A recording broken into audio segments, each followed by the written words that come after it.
Hello दोस्तों, स्वागत है आप सभी का YouTube channel Nishad classes mathematics में। तो बच्चों, मैं आज मोटिवेशनल स्पीच लेके आया हूँ जो कि आपको पूरे डिटेल से बताया जाएगा। आप सब जो है आप सारी बातों को ध्यान से सुनेंगे। ये मैथ के बारे में स्पीच है। आप अच्छे से मैथ कर ले जाएंगे अगर आपको आपने अच्छे से करना इसे सीख लिया, समझना सीख लिया है। तो बच्चों, क्या करना है, मैथ को आपसे डर लगता है करने के लिए। मैथ इसलिए डर लगता है क्योंकि आपको सवाल आते नहीं है, इसलिए डर लगता है और मन भी नहीं करता पढ़ने के लिए। तो पहले मन को बनाएं बच्चे। किसको बनाएंगे? आप मन को पहले बनाएंगे कि मन कैसे हमें लगेगा। तो इसके लिए क्या करना पड़ेगा, आपको सबसे पहले दिमाग को फ्रेश करना पड़ेगा। बच्चों, क्या करना पड़ेगा? दिमाग को फ्रेश करना पड़ेगा। तो दिमाग को फ्रेश करने के लिए सबसे पहले बच्चों इसमें क्या करेंगे हम लोग, दिमाग को फ्रेश करने के लिए करना है हमें अनुलोम विलोम प्राणायाम। एक्सरसाइज करनी है अनुलोम विलोम। इसका मतलब होता है जैसे ये नाक को दबाया और उसके बाद में दूसरे नाक से सांस लिया है, फिर दूसरे नाक को दबाया, फिर पहले नाक से सांस लिया, फिर पहले नाक को दबाया, दूसरे नाक से सांस लिया। ऐसे ही आपको करना है। तो ये एक्सरसाइज है, इससे पूरा माइंड पूरा क्या हो जाता है, पूरा बिल्कुल शांत माइंड हो जाता है। इससे आपको पूरा माइंड शांत हो जाएगा। जब माइंड शांत हो जाएगा तो बिल्कुल ये पूरा हल्का हो जाएगा और फिर आप पढ़ाई करने के लिए बैठ जाएंगे। तो आपको बहुत अच्छे तरीके से पढ़ाई करने का मन होने लगेगा। जिसको मैथ पढ़ने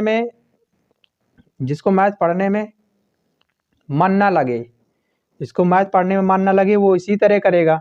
और उसके बाद में दूसरी कंडीशन ये है, अगर दूध पी लेने से, गाय का दूध पी लेने से भी हमारे इसमें कैल्शियम होता है, वो भी हमारा एक माइंड को बढ़ाता है, पूरा माइंड को अच्छा करता है, माइंड को फ्रेश करता है। अगर गाय का दूध मिल जाए तो माइंड के लिए बहुत अच्छा ही लाभकारी होता है। जहाँ तक कि स्टूडेंट के लिए हमें गाय का दूध ही पीना चाहिए। उसके बाद में जब रोज़ आप पीने लगेंगे दूध तो इफ़ेक्ट पड़ेगा, आपको अच्छा लगेगा, दिमाग बढ़ेगा, उससे दिमाग बढ़ता है। और बच्चे जैसे मान लीजिए मैथ के सवाल नहीं कर पाते हैं, तो मैथ के सवाल नहीं कर पाते हैं, नर्वस हो जाते हैं बच्चे और मैथ रख देते हैं। तो आपको रखना नहीं है मैथ। मैथ में जो आता है आपको, मैथ में जो आता है पहले आप उसको करना स्टार्ट कीजिए। मैथ में जो आता है बच्चों, आपको पहले वो करना स्टार्ट कीजिए। सबसे पहले छोटे छोटे क्वेश्चन को आप बनाना स्टार्ट कीजिए। सबसे पहले कुछ छोटे छोटे क्वेश्चन को बनाएंगे तो उसमें बनाएंगे तो थोड़ा मन अच्छा लगेगा, मन को अच्छा लगेगा कि हाँ मेरे क्वेश्चन आ रहे हैं।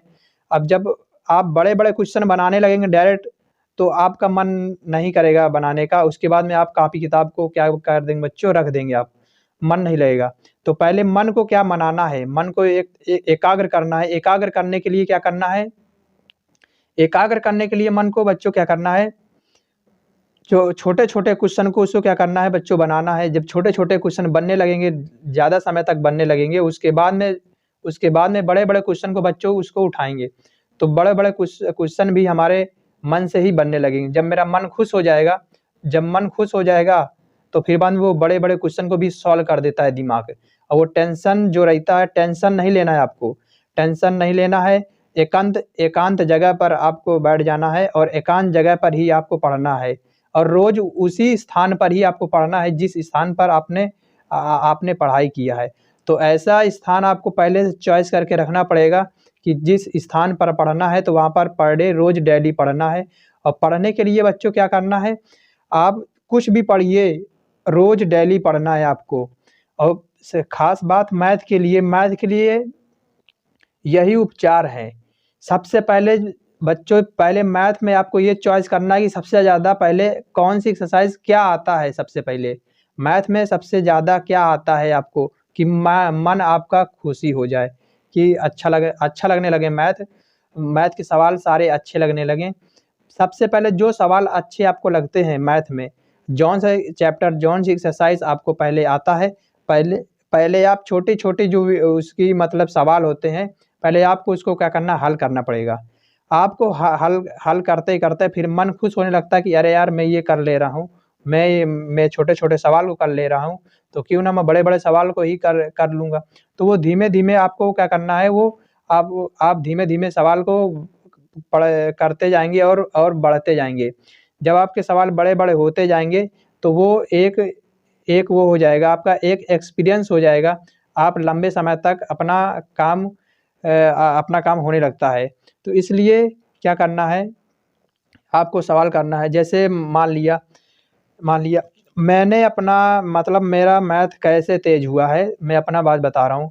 जो मैं क्लास 8th में था, तो क्लास 8th में तो ये समझ रहता ही नहीं है कि मुझे सबसे ज़्यादा क्या आता है, कि हिंदी आता है कि इंग्लिश आता है कि मैथ आता है, कि मुझे कुछ नहीं मालूम था। मुझे बस इतना मालूम था, स्कूल में पढ़ा दिया गया है और उसको मैं पढ़ता था, समझता था, करता था। तो एक बात क्या हुआ है, जो मैथ पढ़ा, एक सर थे वो उन्होंने मैथ मेरे को पढ़ाया था क्लास 8th में। मुझे अभी भी याद है, जहाँ तक कि मैंने वहीं से फोकस मैंने किया है, इसलिए मुझे मैथ समझ में आई है, मैथ आई है, मैं ये जानता हूँ। तो बच्चों आपको भी करना, मैं आपको अपनी तरीका बता रहा हूँ कि मुझे मैथ कैसे आई है। तो बच्चों क्या करना है, मुझे मैथ कैसे आई, बच्चों आपको ऐसे ही करना है। तो मुझे सर ने समझाया, मुझे मैथ सर ने समझाया, तो फिर मुझे समझ में आया। उसके बाद में समझने के बाद में मैंने 2-3 क्वेश्चन वहीं पर किए, सर को दिखाए, तो सर ने बोला कि हाँ ठीक है बच्चे सही है, सवाल ये सही है। तो उसके बाद में क्या, मैं घर में गया, घर में सीधे खाना खाने के बाद फिर तुरंत मैं सीधे करने ही लगा सवाल को। और जैसे ही करने लगा एक्सरसाइज को, वो एक्सरसाइज मुझे मतलब कि वो आने लगी। तो मुझे जब वो एक्सरसाइज आने लगी, तो फिर मैं उसी एक्सरसाइज का ही सवाल दोबारा फिर मैं करने लगा। तो वो बार-बार मुझे मतलब मेरे मन को अच्छा लग रहा था कि हाँ, मैं सवाल कर ले जा रहा हूँ। मैं सवाल अच्छे से तरीके से कर ले जा रहा हूँ, इसलिए मुझे वो अच्छा लगने लगा। फिर धीमे-धीमे क्या करना, वो चैप्टर कौन-सा था बच्चों? वो चैप्टर था, वो रेखा गणित का चैप्टर था, त्रिकोणमिति नहीं, वो चैप्टर था आपका, त्रिभुज वाला चैप्टर था। जैसे त्रिभुज के तीनों कोण का मान 180 होता है, ऐसा क्वेश्चन है। उसमें दो मान दे दिए जाते हैं, तीसरा मान आपको क्या करना है, निकालना। मतलब 2 कोण दे दिए जाते हैं, तीसरा कोण निकालना है। ऐसा ही कुछ क्वेश्चन थे। त्रिकोणमिति नहीं, क्या कहते हैं, यही त्रिभुज वाला चैप्टर लग रहा था। ये इसी इसी के सवाल बहुत सारे थे। और क्या कहते हैं, और और जो बीजगणित होती है, ये सबसे पहले मुझे समझ में आया था कि बहुत लोग कहते हैं ये कठिन होती है, लेकिन सबसे ज़्यादा पहले मुझे यही समझ में आया था। तो मैं यही सवाल ज़्यादा करा करता था, बीजगणित के सवाल करा करता था। और क्या कहते हैं, क्या कहते हैं, त्रिभुज वाले सर ने तो मुझे बहुत अच्छे से समझाया था, तो मैं उसी को बार-बार करता था। फिर बाद में क्या है, फिर बाद में जब मुझे समझ में आया कि मैं अच्छे से कर ले जा रहा हूँ, तो फिर बाद में जो दूसरे दिन मैं गया पढ़ने, तो फिर सर ने बताया और फिर मैं अच्छे से सीखने की कोशिश करने लगा कि अगर मैं अच्छे से अगर इसको सीख लूँगा, तो फिर मैं करूँगा, तो फिर मुझे समझ में आएगा। इसी तरह बच्चों मैं एक्सरसाइज़ सारा करता गया, मुझे अच्छे से क्लास 8th की मैथ अच्छे से आने लगी थी। इतनी अच्छे से आने लगी थी कि दूसरे को खुद पढ़ा सकता था वो मैथ। बहुत अच्छे तरीके से मुझे मैथ आने लगी थी। तो बच्चों आपको ऐसा ही करना है, जब क्लास 8th की मैथ आने लगेगी, तो क्लास 9th में भी आप धीमे-धीमे तेज़ होने लगेंगे, फिर 10th में तेज़ होने लगेंगे, फिर फर्स्ट ईयर में तेज़ होंगे, फिर इंटर में तेज़ होंगे। तो बच्चे से इसमें क्या होता है, सबसे पहले बात, जैसे इसमें सब में ध्यान ना दिया हो आपने, कि क्लास 8th में ना ध्यान दिया हो, 9th में ना ध्यान दिया हो, तो जैसे 9th में ना ध्यान दिया, तो 10th में आप ध्यान दीजिए, तो कुछ न कुछ तो समझ में आएगा ही। जैसे जैसे मान लिया कि कोई अच्छा बच्चा है और कोई खराब बच्चा है। तो जैसे मान लिया कि कोई अच्छा बच्चा है बहुत ही, और कोई खराब बच्चा है। तो अच्छा बच्चा है, तो वो अच्छा बच्चा खराब बच्चा को भी अच्छा बना सकता है, अगर वो स्वयं मतलब ना बदले। अब वो स्वयं ना बदले, और कोई खराब बच्चा है, तो वो खराब बच्चा भी अच्छे बच्चे को बना सकता है।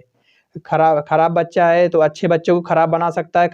जो अच्छा बच्चा है, वो खराब बन जाएगा, और जो खराब बच्चा है, वो भी अच्छा बन जाएगा। तो इसलिए जैसे मैं अपनी कंडीशन बता रहा हूँ, तो मैं पढ़ने लिखने में इसी तरह मैं मैथ में थोड़ा तेज़ था। और मेरे साथ कुछ लोग थे, जो कि पढ़ने में मैथ तेज़ नहीं थे, मुझे पता था। जिनको क्या कहते हैं, जिनको एलसीएम-वेलसीएम जैसे नहीं, मान लिया मैं एलसीएम तक नहीं आता है, तो वो वो 9th 10th में वो क्या कर पाएंगे। तो ऐसी बात नहीं है कि जिनको एलसीएम नहीं आता है वो सवाल मैथ नहीं कर पाते हैं। तो उन्होंने अगर उतनी समय से अगर पढ़ना भी स्टार्ट कर दिया ना, तो एलसीएम वेलसीएम जो होते हैं सवाल वो सब आने लगते हैं। तो इसी तरह क्या हुआ, एक लड़का था जो कहते हैं उसको एलसीएम वेलसीएम नहीं आते थे, तो वो मेरे साथ ही ज़्यादातर रहता था। तो मेरे साथ ज़्यादातर रहता था, उसके बाद में मेरे साथ ज़्यादातर रहता था, तो वो जो मैं पढ़ता था वो मेरे साथ ही बैठा करता था। जो मैं करता था मैथ के सवाल वो भी करता था। मतलब वो मेरी कॉपी करा करता था, जो मैं करूँगा वो भी वही करेगा। तो मैं जो करता था वो करता था। उसके बाद में जो जैसा मैं पढ़ता था तो वो भी वैसा पढ़ता था। इसलिए वो उस मेरे बराबर ही उसके मतलब कि अंक आ गए हैं, बराबर आ गए हैं।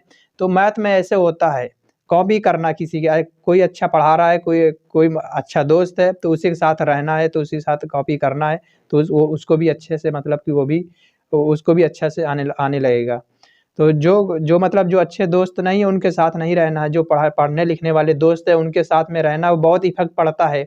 पढ़ने लिखने वाले बच्चों के साथ अगर रहना है तो बहुत इफ़ेक्ट पड़ता है और दिमाग में वही बात गूंजती है और वही बात चलती है फिर। अगर पढ़ने लिखने वाले बच्चे के साथ नहीं रहेंगे ना, तो आपका दिमाग फिर बाद में तो वहाँ तक नहीं जा पाएगा। तो पढ़ने लिखने वाले बच्चों के साथ आप रहिए, ताकि पढ़ने लिखने वाले बच्चे पढ़ने लिखने वाली चीज़ें ही ज़्यादातर बताते हैं। तो उन्हीं के साथ रहिए, उन्हीं के साथ आप ज़्यादा आपको समझदारी होगी। तो आपको मैं बस यही बताना चाहता हूँ कि आप मैथ जो मेन तरीका ये है मैथ का, जितना आप सवाल करेंगे उतना मैथ आएगा, ये मुझे पता है, ये आपको भी पता होना चाहिए। और उसके बाद में मैथ में दिमाग कैसे लगाएँ, मन कैसे लगाएँ, बस एक ही तरीका है कि सबसे पहले दिमाग को क्या करना है, फ्रेश करना है। दिमाग को क्या करना है बच्चों, फ्रेश करना है। उसके बाद में क्या है, जब फ्रेश करने के बाद दिमाग जब फ्रेश हो जाए, एक्सरसाइज करना है आपको और दिमाग फ्रेश करना है। मैंने एक्सरसाइज बता दिया क्या करना है। जब दिमाग फ्रेश हो जाए और उसके बाद में आपको तुरंत बैठना है आपको पढ़ने के लिए, कुछ भी चीज़ पढ़ें। और जब पढ़ने के लिए बैठ जाएँ तो जैसे मैथ के सवाल हैं, तो मैथ के सवाल बड़े-बड़े आपको नहीं करना, छोटे-छोटे से ही सवाल करना, ताकि मन को अच्छा लगे। जब मन अच्छा लगेगा तो तब वो आगे अपने आप से आगे बढ़ेगा। इसलिए बच्चों जब छोटे-छोटे सवाल आपको आने लगेंगे तो भी बड़े-बड़े सवाल भी करने की इच्छा होने लगेगी। जब इच्छा बढ़ेगी तो आगे सब काम होगा। तो इसलिए बच्चों ये मोटिवेशनल स्पीच है। मैंने अपना भी तरीका बता दिया कि मुझे कैसे मैथ आया था, ऐसे ही आपको करना है बच्चों। और आपके लिए भी मैं इसलिए वीडियो इसीलिए लाया हूँ कि ताकि आपको भी अच्छा लगे। आप भी अच्छे से पढ़ पाएँ, इसलिए मैं ये मोटिवेशनल स्पीच पहली वीडियो लाया हूँ। अब मोटिवेशनल स्पीच दूसरी वीडियो भी आएगी, इसके लिए आप इंतज़ार कीजिए। और बच्चों जिसने लाइक नहीं किया वो लाइक करे, सब्सक्राइब करें, मेरा चैनल आगे बढ़ाएँ, ताकि मैं अच्छी वीडियो लाता रहूँ बच्चों आपके लिए। और मेरा जो मैं पढ़ाता हूँ वो मैं 0 से पूरा हाई लेवल तक पढ़ाता हूँ।